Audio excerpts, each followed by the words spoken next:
Selamat pagi. Pada saat ini saya akan memaparkan bahan ajar untuk mata kuliah Hermeneutika Perjanjian Baru 1 secara khusus untuk pertemuan yang keempat. Di dalam pertemuan yang kedua dan yang ketiga sudah dijelaskan mengenai metode historis kritis dan langkah-langkah yang dilakukan dalam penafsiran metode historis kritis. Dan sejak pertemuan yang keempat hari ini sampai pertemuan ke-16, maka dilakukan praktek penafsiran dengan memakai metode penafsiran historis kritis. Di dalam pertemuan yang keempat ini akan dibahas teks Markus 5 ayat 21 sampai 24 dan ayat 35 sampai 43 dengan tinjauan historis kritis mengenai tanggung jawab seorang ayah. Teks ini menjadi menarik untuk dibahas di tengah-tengah fenomena fatherless yang semakin marak pada saat ini. Fenomena fatherless merupakan sebuah kondisi di mana anak kehilangan kehadiran seorang ayah. Kehilangan ini bisa terjadi secara fisik maupun secara psikologis.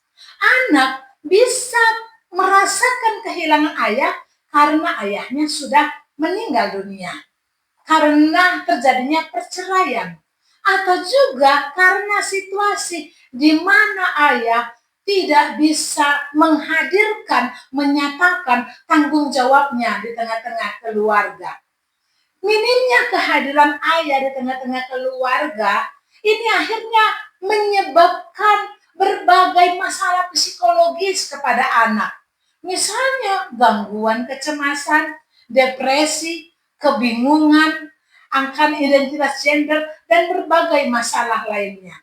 Banyak anak-anak yang mengalami masalah-masalah di tengah-tengah masyarakat terkait dan memiliki hubungan yang erat dengan fenomena fatherless. Ayah tidak memiliki tanggung jawab besar dalam proses pengasuhan anak. Oleh karena itu, perlu sekali dan sangat menarik untuk menggali konteks Alkitabiah sebagaimana dipaparkan di dalam Markus 5 ayat 21 sampai 24 dan ayat 35 sampai 43 ketika Yairus, seorang kepala rumah ibadat, dihadirkan sebagai role model, sebagai figur ayah yang memiliki tanggung jawab yang luar biasa.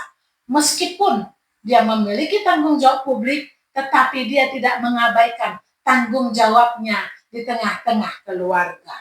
Sebelum kita melanjutkan teks ini, maka perlu dibahas mengenai pendahuluan atau pengantar terhadap Injil Markus. Injil Markus ini adalah Injil terpendek di antara 4 Injil dalam Perjanjian Baru. Hanya ada 16 pasal, dan meskipun Injil ini singkat, tetapi banyak bahagian dalam Injil ini dituliskan secara ringkas dan langsung. Namun, ini menjadikan Injil Markus memiliki banyak kekhasan diperbandingkan dengan Injil Matius dan Lukas yang menuliskan narasi dan laporannya begitu detail. Contohnya, narasi tentang putri Yairus dan perempuan yang sakit pendarahan dijelaskan lebih panjang di dalam Injil Markus dibandingkan dengan Matius. Banyak ahli sepakat bahwa Injil Markus adalah Injil tertua di antara Injil lainnya. Dan Injil Markus ini berfungsi sebagai sumber dalam penulisan Injil Matius dan Lukas. Yang berikutnya, penulis Injil Markus ini adalah anonim. Masih sulit dipastikan siapa penulis Injil Markus, meskipun ada yang menghubungkannya dengan Yohanes Markus, tetapi tidak ada kepastian yang boleh menjamin tentang hal itu. Injil Markus sangat mungkin dituliskan di Roma, mengingat ada banyak penggunaan istilah Latin di dalam teks Markus, dan tujuan penulisan Injil ini adalah untuk memperkenalkan Yesus kepada orang-orang bukan Yahudi, secara khusus kepada orang-orang Kristen yang ada di kota Roma yang saat itu sedang mengalami penganiayaan yang begitu berat. Selanjutnya kita boleh melihat etimologi dan terminologi kata. Kata ayah. Di dalam perjanjian lama, kata ayah dipakai dengan kata abah. Abah ini artinya ayah, dan ini merujuk juga kepada kakek atau leluhur, serta laki-laki yang dihormati, termasuk juga kepada Allah. Dan di dalam perjanjian baru dipakai kata pater. Kata ini digunakan untuk menyebut ayah secara biologis, boleh juga menyebut bapa rohani, serta juga merujuk kepada Tuhan sebagai bapa, dengan penekanan tentang peran penting ayah untuk mendidik dan melindungi keluarganya. Yang kedua, kata anak. Kata ben dalam bahasa Ibrani berarti anak, dan ini merujuk pada hubungan kekeluargaan. Di dalam perjanjian baru dipakai istilah brepos, artinya bayi. Dipakai juga istilah lain yaitu tekna, yang diartikan dengan anak.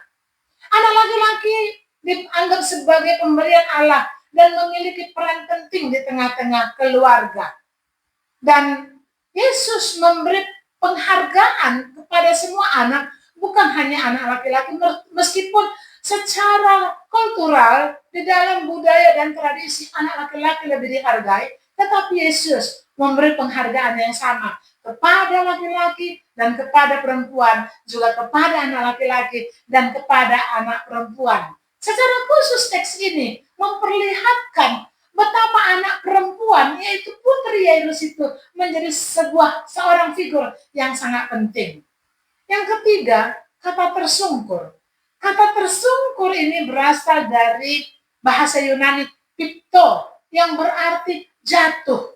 Dan pada umumnya kata ini menunjuk kepada tindakan permohonan, rasa terima kasih, rasa hormat di hadapan Yesus dan di hadapan orang-orang dengan status yang lebih tinggi.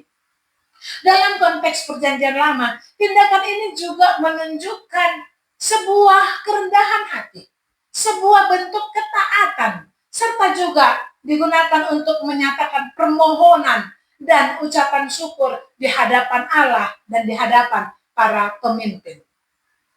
Dalam proses penafsiran kita boleh melihat bahwa perikop ini dimulai dengan penjelasan bahwa Yesus menyeberang dengan perahu, dan kalimat ini menghubungkan kisah ini dengan kisah sebelumnya di Gerasa, di mana orang-orang di Gerasa menyuruh Yesus pergi setelah Yesus mengusir roh jahat.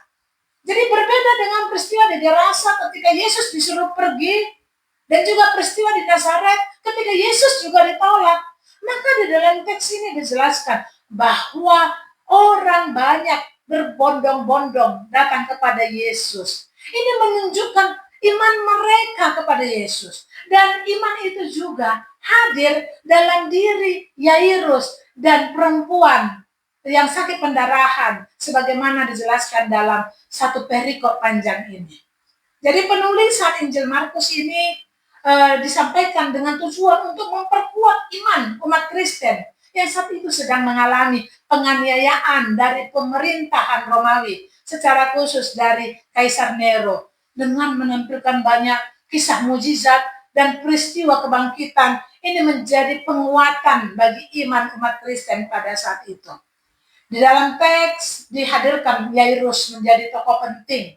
Yairus ini adalah kepala rumah ibadat. Dia memiliki kedudukan tinggi dalam masyarakat.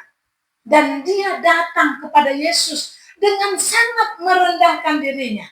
Sebenarnya ini merupakan tindakan yang sangat beresiko, karena memang pada saat itu ada ketegangan yang luar biasa antara Yesus dengan komunitas Yahudi. Sehingga ketika Yairus datang, ini dapat dianggap sebagai sebuah bentuk pengkhianatan. Apalagi terlebih lagi ketika Yesus datang tengah merendahkan diri serendah-rendahnya, memohon dan tersungkur di hadapan Yesus. Namun demikian, tindakan Yairus ini mencerminkan tanggung jawab yang luar biasa. Tanggung jawab seorang ayah yang berusaha melindungi putrinya dari kematian.